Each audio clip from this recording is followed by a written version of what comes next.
Hello, hello, hello, hello. Good morning, good morning. Ayan, Manang Leads again for another video. Kumusta, kumusta? At kung ngayon ka lang naligaw sa channel ko, please consider subscribing and watch all my videos. Ang channel ko na to ay tungkol sa annulment, Islam divorce, at saka yung mga government benefits na naranasan ko na. Shinare ko na rin dito sa video na to. And then, isa pa, LDR. Ayan, kasi nga sa mga hindi pa nakakaalam, nasa LDR naman kasi tayo. Ayun.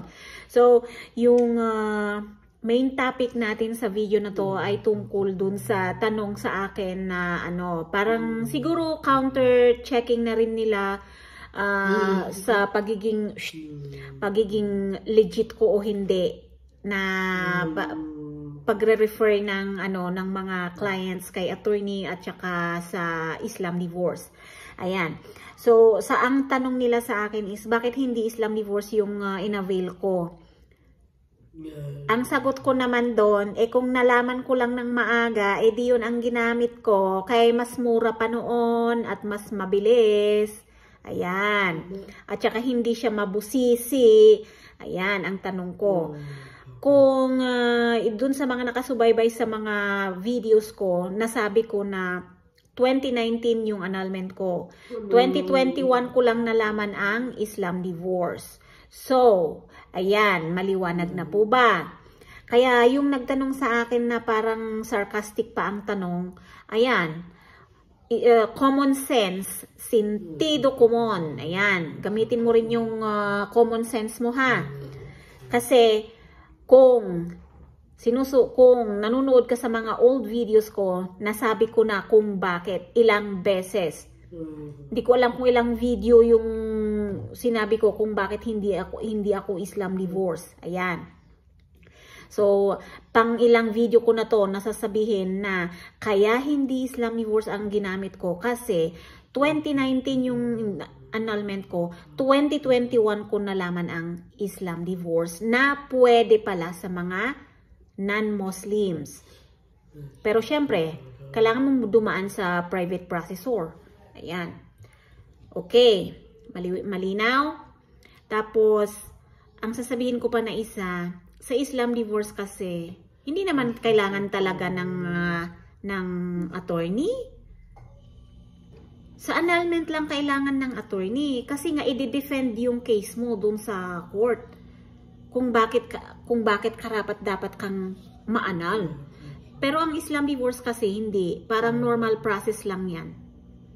Magkaiba ang process ng annulment at saka Islam divorce. Okay? So, yun guys. Sana maintindihan ninyo na dun sa mga nagpi-PM sa akin, ilang video na rin yung pinagsabihan ko na may referral fee naman talaga kapag gustong kunin yung contact number ni attorney. Ngayon, payment first ako. Ang dami ko nang nabigyan na yung sasabihin na sasabihin na ibibigay yung referral fee kapag nakausap na si attorney. Pero walang bumalik. Wala ni isa. Kaya sabi ko naman, wala namang mawawala sa akin kung wala akong maire-refer.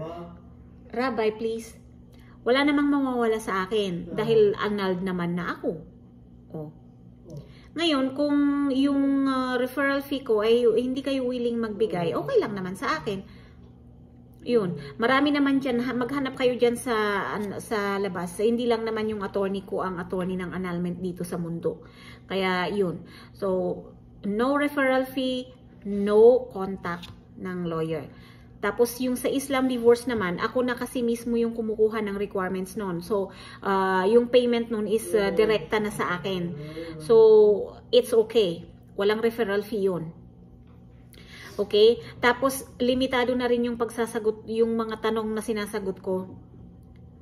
Kapag nakalimang tanong ka na, okay na. Kasi, wala ubos oras. Kung 5 kayong sabay-sabay, kumusta naman yung time ko? Kailangan din natin kumayod kasi. Ayan. Kaya, tapos ang mga tanong ninyo parang mga, ewan ko, Hindi ko na kasalanan kung na-scam kayo dati. Kasalanan nyo na yan. Ngayon, kung sa akin yung ibubunton yung mga tanong ninyo sa pagkaka-scam nyo noon, ay wag naman na po. Wag na po. Maawa naman kayo sa akin. Kaya kapag iba na yung pakiramdam ko talaga sa mga tanong ninyo, hindi na ako nagre-reply. Hindi ko dapat sinasalo yung mga tanong nyo sa pagkaka-scam nyo. Okay, thank you so much once again. Dun sa mga ngayon lang napanood yung videos ko, ini-encourage ko kayo, kung marami kayong tanong about annulment, balikan nyo yung mga old videos ko.